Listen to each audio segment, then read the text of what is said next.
Bismillahirrahmanirrahim. Assalamualaikum warahmatullahi wabarakatuh. Baik, di sini saya akan hafalkan beberapa hadis sekaligus kandungannya, tapi di sini akan saya hafalkan hadisnya semua terlebih dahulu.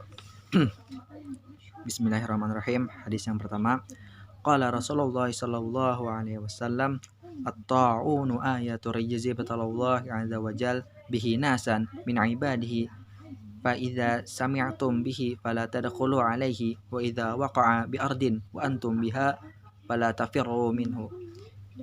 Dari Rasulullah sallallahu alaihi wasallam bersabda, ta'un atau penyakit adalah suatu peringatan dari Allah Subhanahu wa taala untuk menguji hamba-hambanya dari kalangan manusia. Maka apabila kamu mendengar penyakit itu berjangkit di suatu negeri, maka janganlah kamu masuk ke negeri itu. Dan apabila penyakit itu berjangkit di negeri tempat kamu berada, maka jangan pula kamu lari daripadanya. Kemudian hadis yang kedua, an Abi Hurairah radhiyallahu anhu qala Rasulullah sallallahu alaihi wasallam, idza duyi'at al-amanah fantazir as-sa'ah. Qala kaifa idha'atuha ya Rasulullah? Qala idza asnida al-amru ila ghairi ahlihi fantazir as-sa'ah. Dari Abu Hurairah radhiyallahu anhu mengatakan Rasulullah sallallahu alaihi wasallam bersabda, jika amanat disia-siakan, maka tunggu saja kehancuran terjadi. Kemudian ada seorang sahabat bertanya, bagaimana maksud amanat disia-siakan? Kemudian Nabi pun menjawab, jika urusan diserahkan kepada yang bukan ahlinya, maka tunggulah kehancuran itu. Kemudian ada hadis ketiga, Qala Nabi alaihi salatu wasalam, ma nahala walidun waladahu afdala min adabin hasanah.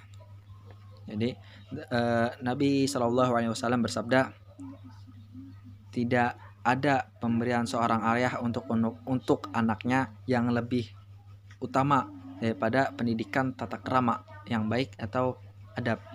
Nah, kemudian ada hadis keempat, Rasulullah sallallahu alaihi wasallam qala, ma akala ahadun ta'aman qattu khairan min ayyakul min amali yadihi wa inna nabiyallahi Daud alaihi salam kana yakul min amali yadihi.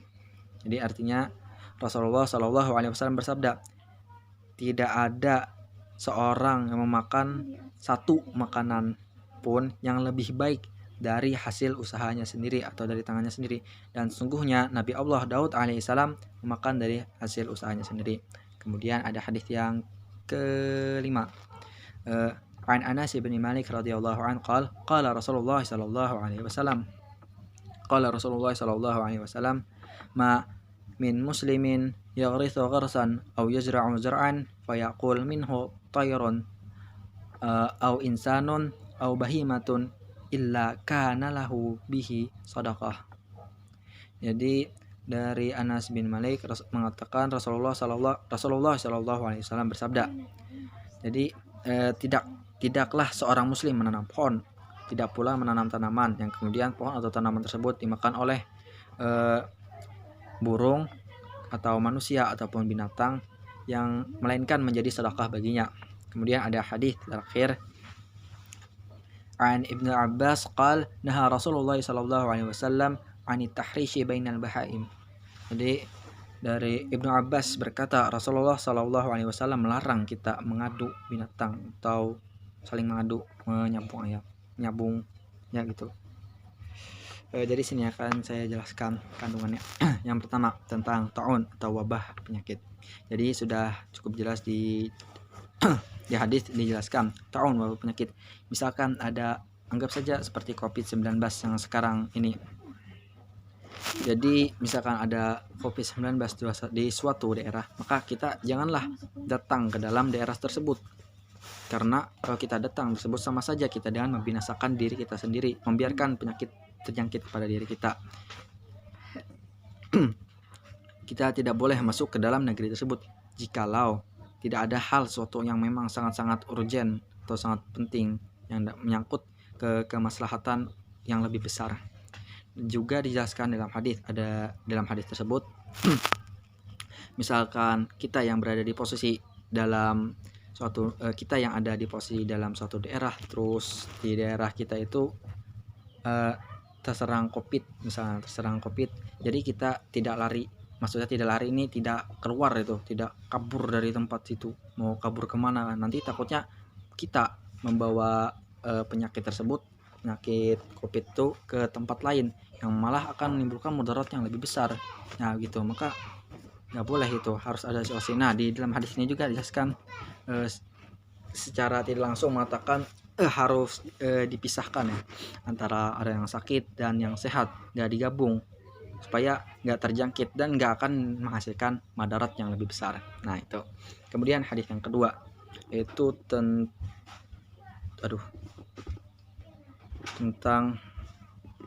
hadis kedua tentang silaturahmi dan amanat. Jika amanat telah disiapkan, maka tunggulah kehancurannya. Jadi menjadi salah satu amanat yaitu menjadi seorang pemimpin. Dalam makalah ada, jadi seorang pemimpin merupakan amanat untuk menjaga bangsa, untuk menjaga umat. Nah jika menjadi seorang pemimpin adalah sebuah amanat, maka kita harus menjaga amanat tersebut dengan segala dan kekuatan usaha kita. Nah harus menjaga supaya tidak terjadi kehancuran dalam ruang lingkup yang kita yang kita pimpin. Nah gitu. Dan juga misalkan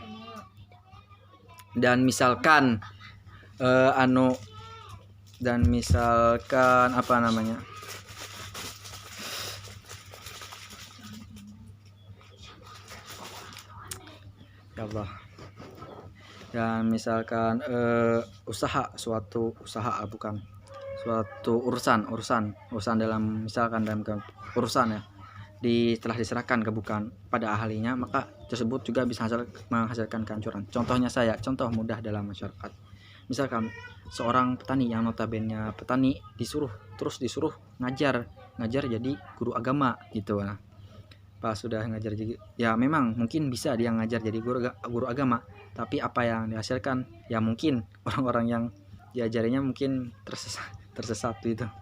Sama yang halnya notabene seorang pendidik atau seorang guru yang tidak tahu menahu terus disuruh buat menanam padi misalkan atau bertani, ya tentu hasil yang diperoleh akan berbeda dengan orang yang ahli dalam bidangnya. Nah jadi perlunya penempatan diri sesuai dengan skill, kemampuan ataupun ahli ya, sesuai tempatnya gitulah, perlu juga. Kemudian ada hadis yang ketiga tentang pendidikan adab. Nah ya adab, jadi adab ini perlu dan penting, adab ini sangat perlu dan penting. Jadi di sini ditekankan orang tua yang mendidik adab, orang tua. Jadi kenapa orang tua yang disarankan sini mendidik adab, mengajarkan adab terhadap anaknya? Jadi karena orang tua itu ibarat orang yang terdekat dengan seorang anak, yang tentunya seorang anak pasti akan mengikuti apa yang dikatakan orang tua. Nah begitu, jadi adab itu perlu penting, apalagi adab nih harus ditanamkan mulai dari kecil supaya besar itu enggak membahana, enggak membala lah kawan, supaya ditanamkan terus berusaha. Pokoknya adab sangat penting, kita harus memiliki adab dulu sebelum berilmu, ada itu hadisnya. Kemudian yang ketiga itu tentang tentang hak asasi manusia, tentang makanan. Jadi dalam Islam, dalam hadis yang disebutkan, jadi dalam Islam itu tidak ada pengekangan. Jadi dalam Islam itu dibebaskan manusia itu untuk mencari kebutuhan, untuk memenuhi kebutuhan hidupnya, untuk memenuhi kebutuhan keluarganya, nah lainnya untuk memakai usaha atau tangannya sendiri. Nah, jadi dalam Islam tidak ada pengekangan selama hal itu baik dan halal, maka diperbolehkan untuk dibebaskan untuk memenuhi kebutuhan itu bekerja. Dalam hadisnya juga disebutkan bahwa dalam bekerja itu harus lebih bagusnya itu, yang paling utamanya itu dengan usaha sendiri, nggak ngambil punya orang, misalkan mencuri, korupsi, koruptor dan lain sebagainya, karena itu akan menzalimi orang lain yang notabene itu nggak sesuai dengan hak asasi manusia dalam perspektif Islam. Nah gitu, jadi nggak boleh lah begitu hal tersebut. Kemudian ada hadis selanjutnya tentang melestarikan alam, tanaman pohon salah satunya. Jadi dalam menanamkan pohon kita bisa melestarikan alam, juga turut andil dalam melestarikan alam. Dalam hadis disebutkan ada dua manfaat yang akan diperoleh kita menanam pohon. Yang pertama adalah hal duniawi, misalkan kita menanam pohon atau tanaman, terus dari hasil tanaman tersebut dapat memenuhi kebutuhan hidup kita. Itu merupakan suatu kebutuhan duniawi. Atau misalnya mau kita jual buah-buahan atau pohon, misalnya kita jual, akan menghasilkan keuntungan. Nah itu dalam hal duniawi. Kemudian ada dalam hal akhirat. Jadi misalkan pohon yang kita tanam berbuah, kemudian ada tanaman, terus misalkan diambil oleh binatang, dimakan oleh burung, diambil oleh manusia misalnya. Nah selama kita mengikhlaskan itu, nantinya akan menjadi pahala bagi kita, sedekah, kemudian jadi pahala bagi kita. Nah begitu bagusnya. Kemudian ada hadis yang terakhir tentang animal welfare. Itu jadi Nabi melarang kita untuk mengadu binatang. Contoh saja mengadu domba ayam. Mengadu ayam. Jadi kenapa kita dilarang mengadu ayam? Ya karena mengadu ayam itu bisa diartikan untuk memberatkan si ayam tersebut, memaksa ayam untuk bertarung demi kesenangan, atau daripada kita hanya sekedar main-main ingin melihat mereka saling adu jotos atau saling bertarung. Yang juga akan menganiaya si ayam tersebut karena dipaksa buat bertarung, buat apalah dan lain sebagainya. Yang tentunya itu tidak boleh mengadu domba manusia aja, karena boleh kan. Ya mungkin begitu yang dapat saya sampaikan. Kurang lebihnya mohon dimaafkan. Wassalamualaikum warahmatullahi wabarakatuh.